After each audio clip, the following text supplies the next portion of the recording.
Pour moi ça me paraît plus sensé maintenant de communiquer avec mon nom d'auteur.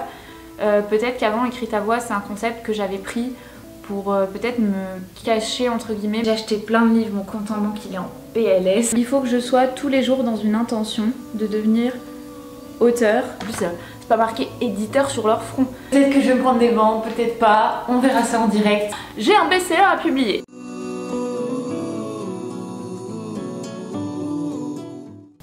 Hola et bienvenue dans l'épisode numéro 3 des vlogs réécriture. Aujourd'hui on est jeudi, je suis en TT et je profite d'une petite pause avant de travailler pour vous tourner cette intro et vous faire un peu le bilan de ce qui s'est passé entre le deuxième épisode que je vous mets là, allez le voir si vous l'avez pas vu, et maintenant, donc c'est-à-dire 4-5 jours. Donc pour info, j'ai terminé avec ma réécriture personnelle la partie 3, c'est ce que je vous disais dans le deuxième épisode. Je l'ai aussi terminé cette partie-là avec les 2 bêtas qui ont terminé le roman. Et là j'attends les retours des 3 autres bêtas qui sont un peu à la traîne. Là ça commence à bien faire, dépêchez-vous, je vous attends, j'ai un best-seller à publier. Donc Aurélie, je vous dis maintenant les prénoms, a commencé la partie 3. Donc là j'aligne en direct généralement avec ses retours. Et les 2 autres, elles sont encore sur la partie 2.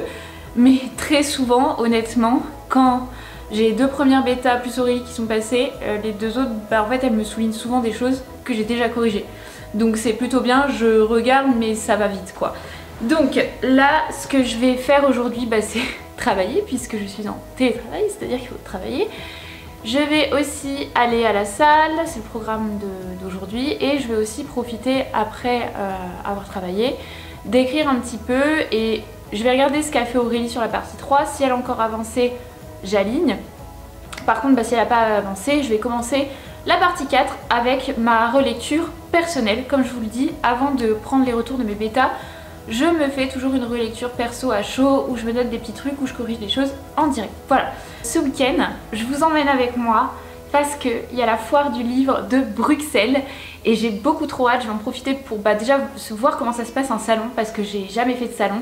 Je vais un peu me projeter moi en tant qu'autrice quand je serai de l'autre côté, j'ai trop envie. Et je vais aussi rencontrer des auteurs, acheter des livres évidemment, mais surtout il y a énormément de stands éditeurs. J'ai fait ma petite prospection, j'ai trouvé une liste comme ça d'éditeurs et je me dis pourquoi pas en profiter pour aller à leur rencontre parce que le contact humain, le contact direct c'est tellement mieux qu'une soumission où ils nous voient pas, même pour eux comme pour moi.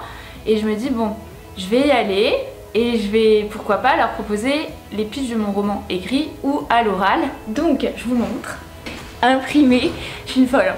Les pitchs d'Essence Indigo juste là et le pitch de la Matrice de Cristal, même s'il est encore en réécriture, juste ici. D'ailleurs je vous avais fait voter sur Instagram entre 2 pitchs parce que je savais pas lequel choisir. Donc voilà, si vous voulez me rejoindre sur Instagram et m'aider dans mes projets d'écriture, n'hésitez pas. Mais du coup pour info, pour ceux qui ont suivi sur Instagram, c'est le pitch 2 que j'ai choisi, j'ai suivi vos conseils. J'ai fait lire ces 2 pitchs à mes collègues, à mes proches, à mes colocs. Et alors la plupart aiment vraiment le pitch d'Essence Indigo parce que je pense que j'ai plus le temps de le travailler, c'est un projet maintenant qui a 2-3 ans. Et la Matrice de Cristal ça a même pas 1 an, donc c'est aussi pour ça. Et le pitch je l'ai rédigé vraiment en 2-2 et je pense que ce pitch là je suis pas mariée avec, il va encore évoluer, mais là c'est la meilleure version que je peux sortir actuellement pour l'instant. Donc je vais tenter avec celle-ci, je vais y aller. Donc je vais proposer ces pitchs là aux différentes maisons d'édition. D'ailleurs aujourd'hui ce que je vais faire aussi, je me suis fait la liste des maisons d'édition qui m'intéressaient, mais je vais en plus de ça farfouiller un peu sur leur site et je vais noter en fait en gros ce qu'elles ont publié qui se rapproche de ce que moi je fais, donc soit Essence Indigo ou la Matrice de Cristal. Je vais écrire 2-3 petits mots sur leurs valeurs qui se rapprochent des miennes et en fait ça va me donner des points d'attaque, des points d'entrée pour aborder les personnes, dire ah tiens j'ai vu que vous avez publié ça, ça se rapproche beaucoup du roman que j'ai écrit donc peut-être qu'il pourrait vous intéresser, voilà ça raconte ça. Je me dis ça peut être pas mal, donc là aujourd'hui honnêtement ça va être ma priorité. J'ai demandé sur Instagram, vous est-ce que vous aviez déjà fait ça, aborder un éditeur à un salon, parce que moi clairement j'ai jamais fait ça, en plus c'est pas marqué éditeur sur leur front. Je sais pas trop comment on fait, je sais pas trop si ça se fait, mais je me dis go culot quoi. Qui ne tente rien n'a rien. Petit conseil pour ceux qui veulent faire des pitchs, comment j'ai fait, j'ai résumé les idées principales et surtout les questions principales de l'intrigue sans trop donner de détails. Et il faut toujours qu'un pitch de roman tienne en 400 caractères, mots et espaces inclus. Voilà, donc ça vous limite énormément. Et pour vous aider, vous pouvez prendre le principe de la méthode et si, et en fait essayer de résumer votre roman en une phrase. Par exemple pour Essence Indigo c'est et si l'amour et la vérité valaient la peine d'être sauvés, jusqu'où iriez-vous? En plus du coup des 400 caractères et des quelques lignes et de l'idée de et si, j'ai également, bah voilà, je vous montre, hein. Je sais pas si on voit bien, j'ai mis le titre, mon nom d'auteur, qui est aussi mon vrai nom, prénom. J'ai un peu décoré, mais léger, pour rester dans quelque chose de simple. J'ai justifié le texte, et en dessous j'ai mis mes coordonnées, c'est-à-dire j'ai répété mon nom et mon prénom, j'ai mis mon numéro de téléphone, j'ai mis une adresse mail, j'ai mis également mon site d'auteur écrite à voix, j'ai mis mon Instagram, Sarah Johan Auteur. D'ailleurs pour ceux qui ont vu, j'ai commencé à changer mes noms, de passer par exemple sur Instagram de écrite à voix à Sarah Johan Auteur. Pourquoi? Parce que pour moi ça me paraît plus sensé maintenant de communiquer avec mon nom d'auteur. Peut-être qu'avant écrite à voix c'est un concept que j'avais pris pour peut-être me cacher entre guillemets, même si j'adore écrite à voix et le nom etc. Mais peut-être que j'osais pas encore vraiment mettre mon identité à travers ça, et maintenant en fait j'ai envie de le faire. J'ai envie un peu de lever le voile parce que je sais qu'un jour sur mes livres il y aura marqué Sarah Johan et pas écrite à voix. Donc du coup j'ai envie de commencer à mettre le nom de mes réseaux à jour entre guillemets avec mon nom d'auteur. Sur ma chaîne YouTube et mon site internet pour l'instant, vu que c'est plus dédié à des conseils en écriture et à du partage pour les auteurs, je vais peut-être rester sur écrite à voix, mais c'est pas dit que ça changera pas au fur et à mesure, donc soyez pas étonnés si un jour vous voyez un passage de écrite à voix à Sarah Johan. Dans tous les cas, les deux sont liés. Donc pour l'instant, je donne les contacts qui sont en l'état, c'est-à-dire que le site c'est resté écrite à voix, donc je l'ai mis. Et donc Instagram Sarah Johan Auteur, la chaîne YouTube c'est toujours écrite à voix, donc j'ai écrit et j'ai mis aussi ma chaîne YouTube. J'ai mis également mon compte TikTok. Pourquoi je mets ça? Parce que actuellement les éditeurs, en plus de publier des livres, les livres c'est des produits qu'ils doivent vendre. Et donc il y a une grosse partie com qu'ils font, mais c'est hyper important maintenant que les auteurs aient leur réseau de communication, parce que la communication c'est un levier d'activation et ça passe énormément par les réseaux sociaux. C'est sûr que les maisons d'édition vont en faire et c'est important, ils vont utiliser leur réseau à elles, mais si l'auteur a son réseau à lui en plus, c'est déjà un argument pour lui, pour l'éditeur, c'est très rassurant pour prendre votre projet en main, mais c'est aussi rassurant pour vous parce que vous pouvez directement communiquer sur vos projets et en parler. Donc du coup ça c'est vraiment, je pense, quelque chose à faire ou à indiquer si vous avez des réseaux d'auteurs et si vous allez contacter des éditeurs même pendant les soumissions, c'est de montrer que vous avez des réseaux sociaux, que vous êtes actif et que vous avez envie de vendre votre projet et que vous avez envie d'en parler. Je trouve que c'est hyper rassurant pour un éditeur de se dire oh, je peux compter sur lui en plus pour la com. C'est sûr que c'est pas à vous de tout faire, mais on n'est jamais de trop pour parler d'un projet.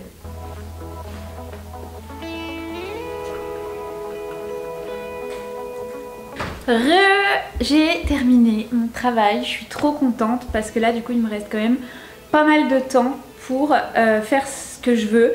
Je sais pas si je vais réussir à tout faire parce que je vous explique le programme. Je dois absolument, c'est ma priorité du jour, faire comme je vous disais la liste des éditeurs et me mettre des petits mots-clés à côté de chacun sur leur ligne éditoriale, sur leurs valeurs, pour savoir comment les aborder. Ça c'est la priorité du jour, ça passe avant tout. Je veux aller à la salle, absolument, pour faire du bien à mon corps et à mon esprit. Et j'ai une soirée VIE. Et j'aimerais bien aussi écrire un petit peu, reprendre les retours d'Aurélie. La priorité, comme je vous le dis, c'est faire le truc des éditeurs. Moi je pense que pour vous organiser, vous devez toujours prioriser vos tâches pour voilà, ça c'est plus simple. Et moi je me dis, mon objectif c'est d'écrire tous les jours ou de réussir à écrire tous les jours. Si je n'y arrive pas, c'est ok, c'est pas grave. Mais dans tous les cas, si je n'écris pas, il faut absolument que je fasse quelque chose qui œuvre pour mes romans ou pour mon écriture. C'est-à-dire, vous avez vu dans le précédent épisode, je faisais du journaling par exemple, donc ça va œuvrer pour mon écriture, mon bien-être, etc. Là, bah voilà, si j'écris pas, j'aurais quand même fait quelque chose qui est très important pour mes romans, c'est-à-dire bah voilà, faire le tri dans les éditeurs, mettre des mots-clés, etc. Et ça va m'être utile pour le salon, mes romans, mais ça va aussi m'être utile pour mes soumissions. Donc dans tous les cas, même si j'écris pas, j'aurais fait ça et j'aurais fait quelque chose qui est utile pour mon écriture et mes romans. Moi je me dis qu'il faut que je sois tous les jours dans une intention de devenir auteur et d'en faire vraiment quelque chose de professionnel. Donc là je vais faire ça maintenant, je vais m'y coller. Je vais vous dire un peu globalement comment je fonctionne, c'est que je vais sur les sites des éditeurs, je regarde la rubrique Qui sommes-nous pour avoir un peu leur histoire, leurs valeurs et avoir des arguments en plus de choses qui nous rassembleraient. Et ensuite je regarde leur ligne éditoriale, ce qu'ils publient, comment ils communiquent dessus, dans quel genre ils publient. Et voilà, je me note les genres et je vais me noter aussi des ouvrages qui ressemblent peut-être un peu aux miens pour voilà, montrer que je me suis intéressée et que si potentiellement ils publient déjà des choses qui ressemblent à Essence Indigo, la matrice de cristal, c'est que potentiellement ce que je fais peut les intéresser aussi. Bon, update, je me suis dit, je vous disais là j'allais commencer par le truc des éditeurs parce que prioritaire, mais en fait je charge mon tel parce que je vais tout noter sur mon tel vu que je me suis fait des listes d'éditeurs et que ça va être que des mots-clés. Et en fait le temps qu'il charge, je me suis dit faut bien que je m'occupe, du coup j'ai commencé à écrire, je peux pas m'en empêcher. Donc là j'ai repris les retours d'Aurélie sur un chapitre, mais vu qu'elle avance doucement, là j'ai encore du temps, le temps que mon portable charge et tout, donc je vais commencer un chapitre de la partie 4 sur ma réécriture perso, voilà. Je vais en faire un, comme ça je prends pas trop de temps et au moins ça m'avance aussi. Bon. Là, je viens de faire un chapitre avec une réécriture perso à moi de la partie 4 parce que j'en avais trop envie. Enfin, franchement, j'aime trop faire ça. Même si je me dis, ouais, c'est pas ma priorité, je vais le faire quand même. Je vais faire ma prospection éditoriale avec les mots-clés là que je vous disais pour avoir vraiment des arguments pour aborder les éditeurs samedi et dimanche. Là va mon cœur. Bon, mon portable est chargé, je vais faire mes recherches sur les éditeurs, me mettre mes petits mots-clés sur ce qu'ils publient et sur leurs valeurs et je vous reprends tout à l'heure, j'estime ça à 1 heure ou 2. Let's go!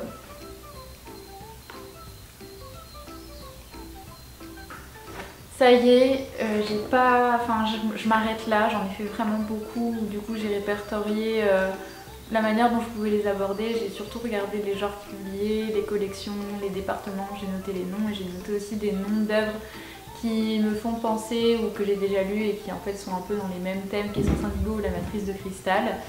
Parfois je vais aller voir des éditeurs pour les deux, parfois juste pour un. Donc voilà, j'ai noté vraiment, j'ai séparé, je me suis fait une petite liste avec ces mots-clés là, mais là je sens que ça y est, je suis fatiguée, j'ai ma charge mentale numérique dont je vous parlais dans l'épisode 2 qui est là et ça sert à rien que je continue, sinon je vais sûrement passer des éléments outre.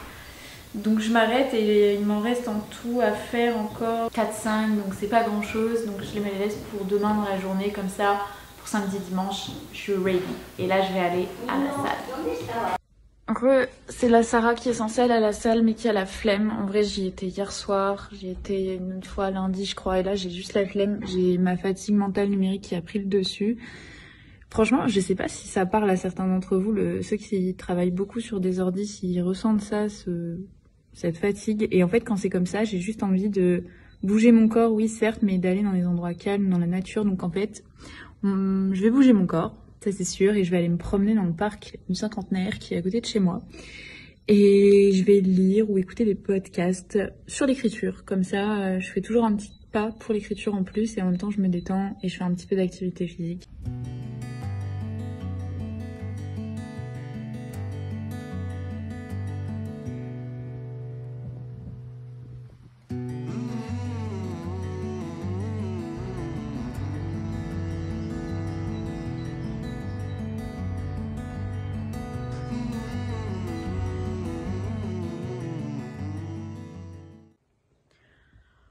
Oh là, il est presque 8 h. Je suis naze. En plus, je suis un peu sortie hier. Excellente idée. Je vais aller prendre un petit déj. Je vais m'habiller, c'est mieux.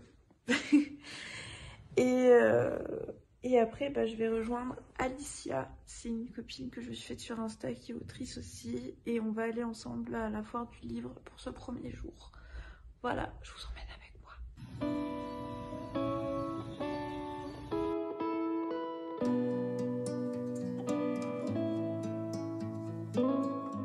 Je suis prête, j'ai pris le temps quand même de me préparer pour me sentir comfortable pour ce premier jour de salon. Et go, là je vais aller rejoindre Alicia, on va prendre un petit café et je vous emmène avec moi pour une journée, déposer mes pitchs. Peut-être que je vais me prendre des vents, peut-être pas. On verra ça en direct. Dans tous les cas, je vous ferai un petit débrief.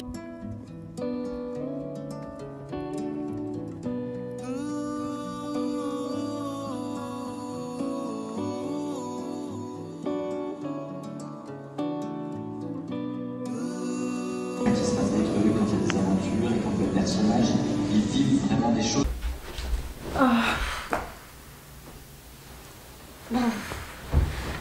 Il est 16h, je viens de rentrer du salon. Je vous ai fait quelques petites vidéos et tout, mais en vrai j'ai pas trop filmé parce que j'ai vraiment profité un peu du moment et de chaque échange que j'ai eu. Du coup, déjà j'y retourne demain, mais pour le débrief de cette grande matinée, parce que j'étais là-bas de 10h à là 15h30, donc c'était long. Là je suis vraiment fatiguée parce qu'il y a eu beaucoup de monde. Je sais pas si j'ai des anxiétés sociales, mais moi dès qu'il y a beaucoup de monde, je me sens pas très bien. J'ai toujours une petite timidité. J'ai pas rencontré d'éditeur à part un chez Gulfstream avec qui j'ai un petit peu discuté, mais il pouvait pas prendre mon pitch, donc du coup j'ai juste pris son prénom pour le retenir, je l'ai noté. Et lorsque je ferai mes soumissions pour la matrice de cristal ou Essence Indigo, je retiendrai, je marquerai directement le petit nom, le contexte dans lequel on s'est rencontrés, je sais pas s'il se souviendra de moi, mais ça fait toujours un petit point d'entrée, un contact. Je vais regarder sur LinkedIn aussi.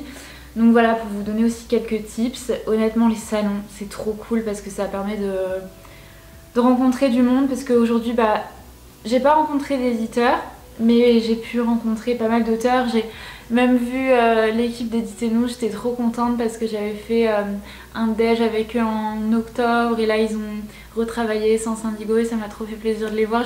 En fait, je suis arrivée au salon, ils étaient au stand à côté, je fais ah direct je vais les voir, on a un petit peu parlé 5 minutes, j'étais trop contente. Et j'ai croisé Lucie Castel de Licard et Johanna Vogel et j'ai un petit peu été parler avec elles, elles sont trop sympas aussi. Et j'essaie vraiment de mettre ma timidité de côté à chaque fois quand c'est comme ça, parce que à chaque fois je me dis qu'est-ce que je vais dire aux gens, et d'un côté j'ai trop envie de leur parler parce que ils font des trucs trop intéressants, donc j'ai forcément envie déjà de les féliciter. Et par contre je suis super contente parce que j'ai pu rencontrer pas mal d'auteurs avec qui j'ai échangé déjà sur eux, leur écriture, leur parcours, combien de temps ça a pris. Donc franchement il y a de toutes les expériences, des gens pour qui ça a marché vite, des gens pour qui ça a pris du temps, des gens qui en vivent, des gens qui ont encore leur métier à côté. Enfin c'est vraiment trop intéressant. J'ai acheté pas mal de livres et j'ai été acheter aussi des livres qui sont en rapport notamment avec la matrice de cristal, pour justement voir un peu ce qui se fait actuellement dans l'univers dans lequel je veux être. Et ça m'a permis de discuter avec les auteurs, d'en savoir plus sur leur écriture. Il y en a un, je lui ai même pitché mon roman. Il est trop sympa, on a discuté au moins pendant 20 minutes et c'était super, donc forcément j'y retourne demain. J'espère que j'aurai des échanges avec des éditeurs aussi, mais en fait il n'y en a pas tellement. Et j'ai demandé à Valentin d'Éditez-nous, il m'a dit en fait ils sont pas tellement là, mais tu peux essayer. Et c'est vrai que j'en ai pas vu beaucoup, des fois j'allais sur les stands et je demandais s'il y avait un responsable éditorial et non. Et à part chez Gulfstream, il m'a dit bah oui c'est moi, et j'ai fait ah voilà. Et après c'est un peu au petit bonheur la chance, mais je regrette pas du tout d'avoir quand même tenté et je retente demain. Et même Lucie Castel m'a dit ah t'es dans la bonne démarche et tout de faire ça. J'ai acheté plein de livres, mon compte en banque il est en PLS mais je vais vous les montrer, je vais vous faire un petit book haul. Et ah oui, avant que je fasse le book haul, là je disais que j'avais discuté avec pas mal d'auteurs et en vrai c'est bien aussi parce que c'est aussi un point d'entrée. Par exemple, moi j'ai discuté avec pas mal d'auteurs de l'édition L'Homme sans nom, super sympa. Et même en fait j'adore les éditions L'Homme sans nom pour les livres qu'ils publient, les sujets qu'ils choisissent, mais également surtout l'aspect graphique, le travail graphique, les couvertures, leur site, c'est incroyable. J'ai pas arrêté de le dire aux auteurs au point où ils m'ont filé l'Instagram de la personne qui fait ça, parce que je suis totalement fan de la direction artistique derrière. Et je trouve que c'est aussi un bon point d'entrée quand je vais recontacter les maisons d'édition. Par exemple L'Homme sans nom, moi ça m'intéresse pour la matrice de cristal, parce que je sais que je peux déjà voir ce qu'ils font, dire que j'ai rencontré certains de leurs auteurs, et c'est un point d'entrée également. Donc si vous êtes auteur ou autrice comme moi et que vous tâtez à faire les salons, vous êtes un peu timide parfois comme moi, allez-y, n'hésitez pas. S'il n'y a pas d'éditeur, c'est pas grave, allez discuter avec les auteurs, c'est autant de points d'entrée. Discuter, ces mondes-là, c'est du réseau. Donc honnêtement, je regrette pas du tout d'y être allée. J'y retourne demain, j'ai qu'une hâte, c'est d'y aller. Tant pis s'il se passe rien, ce sera quand même un bon moment. Mais moi, ça m'a juste confortée dans l'idée que je veux faire ce métier, que je veux y arriver et que moi aussi un jour je veux être en salon pour rencontrer des lecteurs, pour rencontrer d'autres auteurs. Enfin ça m'a juste... Là j'ai qu'une envie, c'est de finir là ce petit débrief, de faire le book haul et d'aller écrire. Ça m'a juste encore plus motivée à continuer et go quoi. Donc c'est là où je me dis, il y a quand même un truc. Parce qu'en fait ça m'impressionne, mais ça m'impressionne dans le bon sens, ça me booste. Moi aussi je veux être là. Bon, du coup, book haul. J'ai acheté 4 livres, 4 énormes livres, alors que j'ai encore une palle comme ça qui est là. Là je suis en train de lire Rival. Donc j'ai acheté The Girl with No Soul de Morgan Owen. Je suis tombée dessus totalement par hasard. C'est des éditions La Martinière. Et en fait, je vous lis pas le speech, je vous envoie à le lire. Tout ce qui est dictature, un monde sans âme, l'âme. Et en fait, c'est le fait aussi d'avoir perdu ses souvenirs, etc. Et c'est un peu une composante que j'ai dans La Matrice de Cristal. Donc ça m'intéressait de le lire. Et la couverture, s'il vous plaît, on en parle. Incroyable. Et non, il a l'air trop bien. Donc là, j'ai hâte de le lire. Je pense que je vais vraiment me prendre plein de moments pour lire, pour vite engloutir ma palle. Et parce que lire, en fait, c'est hyper formateur pour écrire. Donc voilà, celui-ci. J'ai acheté le tome 3 de la saga ACOTAR, un palais de cendres et de ruines. J'avais fini le tome 2 il y a un mois. J'étais un peu déçue, je l'avais trouvé un peu lent. Mais je suis quand même curieuse de voir ce qu'il va arriver à faire et à Harris. Et non, mais j'aime bien quand même, c'est sympa à lire, ça se lit bien, c'est simple et on voyage bien. Donc voilà. Édition de La Martinière, toujours. J'ai acheté Prototype de Adrien Mangold. En fait, Adrien Mangold, il a écrit un livre, Prototype. Et en fait, c'est un peu dans le même univers que La Matrice de Cristal. Et il fait partie d'un des auteurs avec qui j'ai beaucoup échangé, avec qui c'était très intéressant. Il m'a même fait une petite dédicace. Moi, cette couverture, c'est là où je vous disais les éditions L'Homme Sans Nom. Les couvertures incroyables, j'en ai un autre après à vous montrer. Mais voilà, ça a l'air aussi super bien. Et il me disait justement que lui aussi, il allait voir les auteurs ou il allait lire des livres qui étaient dans le même univers que lui. Et au final, ça a payé parce qu'au final, il est auteur maintenant et il en vit. Donc ouais, non, j'ai hâte. J'ai hâte de le commencer, celui-ci. Je vous en dirai plus sur Instagram lequel je commence en premier. Mais ouais, non mais regarde, enfin, c'est trop beau à l'intérieur. C'est incroyable. J'aimerais trop travailler avec L'Homme Sans Nom. Juste pour ça, juste pour le travail graphique. Moi c'est vraiment quelque chose, je suis hyper sensible à ça parce que je pense que c'est parce que je suis dans la com et que je fais du graphisme. Mais c'est vraiment quelque chose que j'adore. Et j'ai acheté également Le Chant des Géants qui est de David Brie. Pareil, on a énormément discuté. David, si tu passes par là, merci beaucoup. J'ai adoré l'échange qu'on a eu à la fois sur son parcours d'auteur. Il m'a pitché tous ses romans et il m'a même dit bah vas-y à toi maintenant tu me pitches tes romans. Et donc du coup je lui en ai pitché un, je lui ai pitché La Matrice de Cristal et il m'a dit que ça avait l'air bien, que c'était bien. Il m'a donné quelques conseils pour mieux pitcher. Il m'a dit, bah je vous partage ce qu'il m'a dit. Il m'a dit en fait quand tu pitches un éditeur, l'éditeur il a pas le temps. Donc il faut que tu pitches ton roman en 2 phrases. Et du coup moi je vous dis ce que je lui ai dit. Après je suis pas mariée avec ce que je vais vous dire. Bien sûr ça va avoir tendance à évoluer sachant que La Matrice de Cristal est encore en réécriture. Je lui ai dit... Une jeune fille se réveille dans un monde entièrement digitalisé et cette jeune fille détient peut-être les mémoires de l'humanité et de la Terre. Voilà. Dites-moi ce que vous en pensez en commentaire, si vous auriez fait mieux. Son livre aussi magnifique, les éditions L'Homme Sans Nom. Et ça a l'air super bien, c'est sur le monde des rêves, ça a l'air hyper poétique, hyper fantastique, j'ai trop hâte de lire. Et lui aussi, pareil, il m'a un peu expliqué son parcours et j'ai kiffé. En gros, il était dans l'informatique, il a commencé à écrire des livres. Après il a réussi à se faire publier, il m'a dit j'ai harcelé les éditeurs au début et au début il était à mi-temps et maintenant depuis 2-3 ans je crois ou pour 2-3 ans il arrive à vivre de sa plume totalement, donc trop bien et trop inspirant. Donc voilà, une belle petite palle à rajouter à ma palle actuelle, trop hâte de les lire. Je vais faire quelques stories sur la journée, je vais faire quelques TikTok et ensuite je vais aller écrire parce que ça m'a vraiment boosté.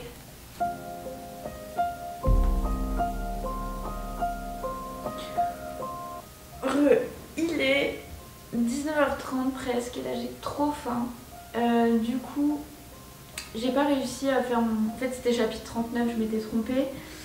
J'ai pas réussi à le restructurer parce que je trouvais pas, je sentais pas. Je me suis noté quand même qu'il fallait absolument que je le retravaille.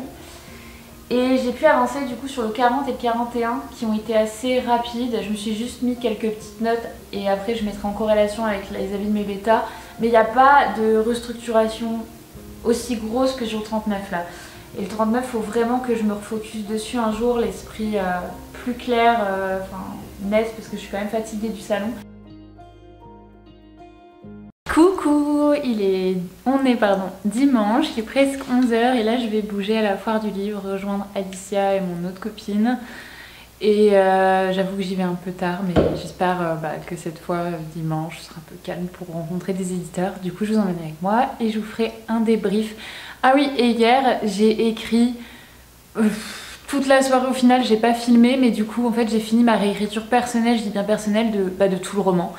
Mais je me réjouis pas parce qu'en fait, y a le fameux chapitre dont je vous parlais.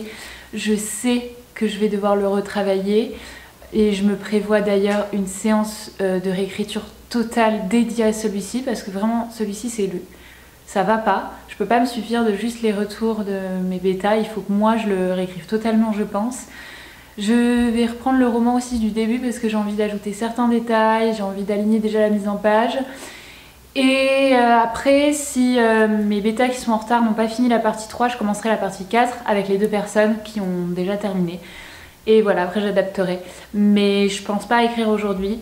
Je pense que ce sera plutôt pour la semaine prochaine, ça. Et voilà, je vous tiens au courant. Et en attendant, salon!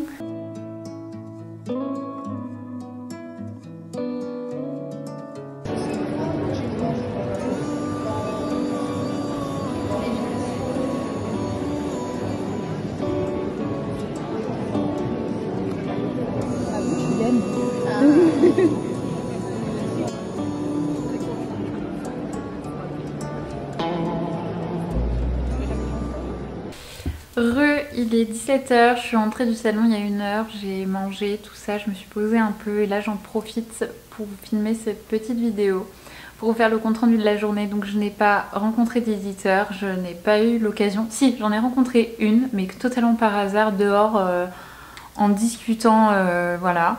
Sauf qu'elle était éditrice de BD jeunesse, mais elle m'a beaucoup conseillé, mais elle m'a dit oui en effet il n'y a pas beaucoup d'éditeurs qui sont présents sur le salon et dans tous les cas même s'ils sont présents ils sont tellement fatigués mentalement par le salon que c'est vrai qu'ils sont pas disponibles très facilement. Mais elle m'a dit qu'il fallait quand même essayer, que c'était pas bête en tant qu'auteur déjà de venir voir comment ça se passe et de prendre ses pitchs parce qu'on ne sait jamais ce qui peut se passer. Bon voilà, ça s'est pas passé là, c'est que ça devait pas se passer, mais dans tous les cas je suis vraiment très contente d'y être allée aujourd'hui et hier parce que j'ai fait de belles rencontres, j'ai encore eu de beaux échanges aujourd'hui. J'ai revu l'équipe d'Éditez-nous avec qui j'ai pu plus discuter, c'était trop chouette. Et j'ai été voir une de leurs conférences sur... en fait, ils faisaient une conférence, ils expliquaient comment bien soumettre son manuscrit aux maisons d'édition. Ils expliquaient le marché du livre actuel en France, donc c'était vraiment hyper intéressant. Bref, moi j'ai kiffé quand même, j'ai fait de belles rencontres et ça m'a permis aussi de continuer un peu à cibler dans ma tête pour les maisons d'édition, pour la matrice de cristal. Bref, je vais arrêter le vlog ici. Du coup, on se retrouve dans un prochain épisode, dans un prochain vlog réécriture pour finir ensemble la matrice de cristal sur, comme je vous le disais, la partie 3 et la partie 4 à peaufiner. Et puis voilà, je vous tiendrai au courant. N'hésitez pas à vous abonner à la chaîne et s'il vous plaît, likez la vidéo, commentez-la, ça m'aide énormément à me développer. Vous pouvez également me retrouver sur Instagram où je publie régulièrement stories et contenus et des conseils en écriture. Et voilà, je vous embrasse et je vous dis à bientôt.